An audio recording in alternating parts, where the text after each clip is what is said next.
Order! Order! You are an incorrigible delinquent at times. Behave yourself, man!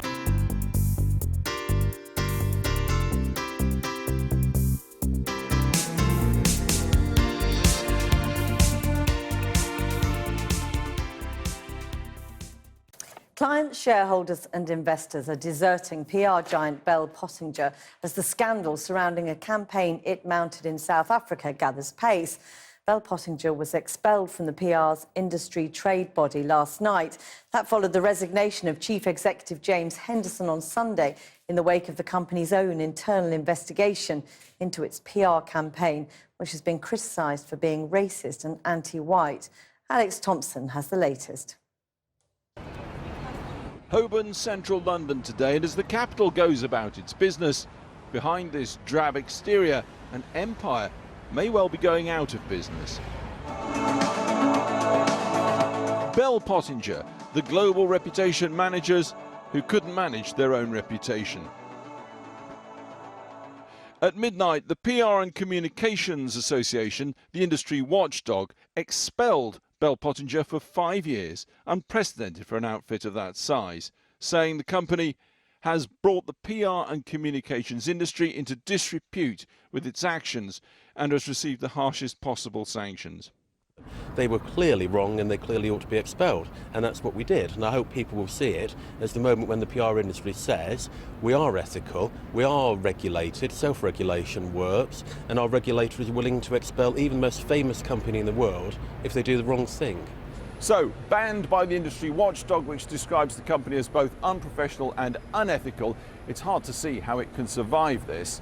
Corporate clients will be dissuaded from putting their money into Bell Pottinger for their own internal compliance reasons. And as for the world's murderous dictators, well, why would you spend your money with this company when its reputation is now toxic?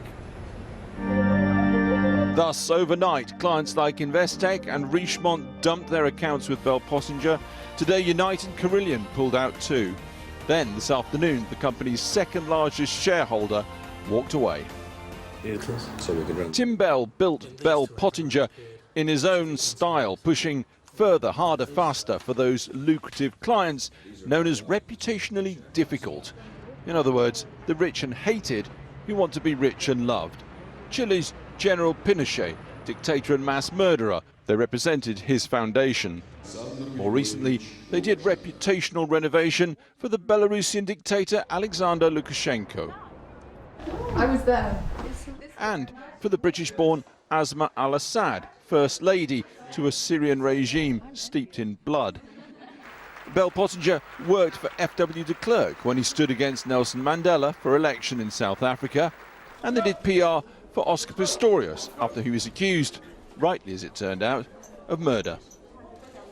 But sometimes a nation needs to remind itself. Most lucratively of all, the US government paid Bell Pottinger £500 million to produce fake propaganda videos for its occupation of Iraq, like this one obtained by the Bureau of Investigative Journalism. They got a hell of a lot of money to burnish reputations which are still in tatters, just as they were before. Yes, they did. I mean, their previous work isn't for me to comment on, but what I would comment on is that it is kind of ironic that a company that specialises in reputation management has managed to destroy its own reputation over the course of a few months. Bell Pottinger approached the Channel 4 newsroom on at least 2 separate stories. They attempted to influence our coverage of human rights abuse in Bahrain and also in Sri Lanka. But Bell Pottinger's possibly fatal error was using a race hate campaign in, of all places, South Africa, hired by the billionaire Gupta brothers who have close associations with President Jacob Zuma, using fake news and a false Twitter account to inflame racial tensions against wealthy white business interests. The Gupta brothers deny any wrongdoing. Yesterday, Bell Pottinger apologised completely, accepting they deliberately inflamed racial tension in their campaign. Tonight, the industry is spinning the one rotten apple defence, insisting Bell Pottinger is a rogue firm. But is it? Take Russia. How many British firms are out there spinning for billionaire oligarchs with friends in the Kremlin and beyond? Or the Gulf state dictators, perhaps? Again, what tactics and dark arts are really being used for whoever will pay the right money? Frankly, until a company gets caught out, like Bell Pottinger did, neither we nor the industry watchdog really knows. Alex Thompson there. Well, we asked Bell Pottinger for an interview and were told no one was available. I'm joined now, though, by Duncan Hames, Director of Policy for Transparency International, and Leif Anja Schneider, CEO of SBC London, a reputation management firm based in central London. Leif Anja Schneider, this is ugly. Many would say it's immoral, but is it really any surprise? Isn't this what big PR firms are supposed to be doing? That's what this big PR firm did, and they were known for taking a certain sort of work. And that doesn't mean that all the big PR firms are doing that, although some of them may be. But as Alex says in that report, I mean, we just don't know, do we? They got caught out in this particular instance. How good is the regulator at working out what other public relations firms are up to?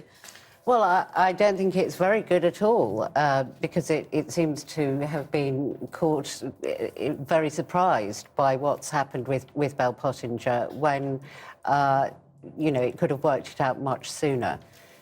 And that's, it's not really a proper, it's a slightly toothless organisation. I mean, what are the weaknesses in the regulator?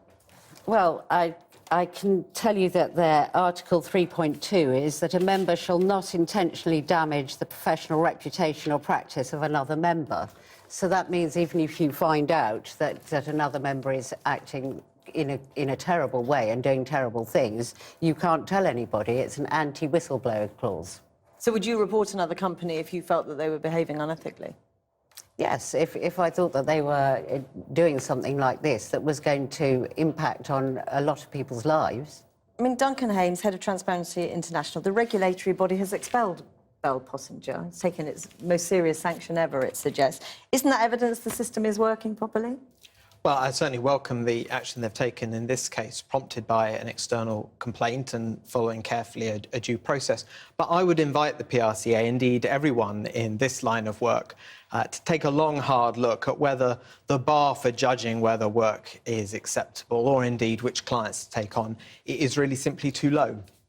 And what do you mean by that exactly? I'm going to put the point to Leif. Well, we're very concerned about the availability of these kind of services to corrupt individuals and regimes. And if you take on business with a corrupt regime, there's a high chance that the money itself is the proceeds of crime taken from some of the poorest populations around the world. And if you suspect, rather than pocketing this money for services rendered, if you suspect what you're being paid is laundered money, then you have a responsibility to report it to the police as suspicious activity. Isn't the reality that public relations is all sort of reputation management? If you need your reputation managed, it means you're doing something that many people would find unacceptable. No, that's one interpretation of it. If you need your reputation managed, maybe you just need more people to know what you're doing and the good work that you're doing, and to... Or you need to hide some of the work you're doing that's unacceptable, immoral, perhaps.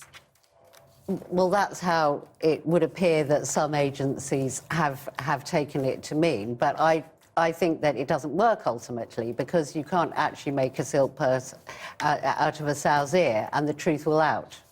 There's not some kind of entitlement to these very expensive public relations services. It's not some kind of human right. I think ethical considerations should cause the industry to turn their backs on corrupt regimes. But isn't that ridiculously naive to suggest that they'll walk away from doing work that is incredibly well paid and not illegal? Well, there's a difference between what's legal and what's ethical. And these are people who are in the business of understanding reputation management. And your client base is something which determines your reputation as a group of professionals. And yes, I do think they should turn away from laundering the reputations of elites in some of the most corrupt regimes in the world. I mean, how confident can you be about the people you represent, that there's nothing in their background or in the work that you're doing for them that would be regarded as unethical, as unprofessional, as distasteful? Well, there are certainly some people on the BP list that everyone knew about. There were a small minority of clients that it didn't take a rocket scientist to work out that these were not good organisations and not good people. Then it's for a PR firm to do some due diligence, and it's got to be said that it's for the firm taking on a PR firm to do some due diligence. Which stable are they getting involved with? But I mean, sorry, go These ahead. guys are not alone. Your report mentioned Bahrain. Bahrain Watch found that there were 10 London-based PR firms that received over $30 million in the 2 years after the Bahraini government launched a crackdown on human rights and anti-corruption activists. This is not a case of one rotten apple. It's a challenge for a wake-up call for the whole industry. I completely agree. So what is being done about it? You have a regulatory body. Why isn't more being done? Well, I think maybe there needs to be a new regulatory body which actually has some powers over the industry, and there has to be a stronger code of conduct rather than, I mean, the PRCA, it has to be said, their inaugural meeting on a best practice was held at the Bell Pottinger offices. Duncan Haynes, I mean, you used to be a Lib Dem MP. Political parties all use advisors, individuals or companies to protect their reputation, to polish their reputation, to get their message across. How different is that? Well, certainly those that can afford it. But I think it's entirely appropriate for these professionals to ask themselves whether the rest of their clients would be happy to know that they were working for clients with, you know, frankly, dishonourable reputations. We'll have to end it there. I'm really sorry, but thank you very much for joining us both. I've been getting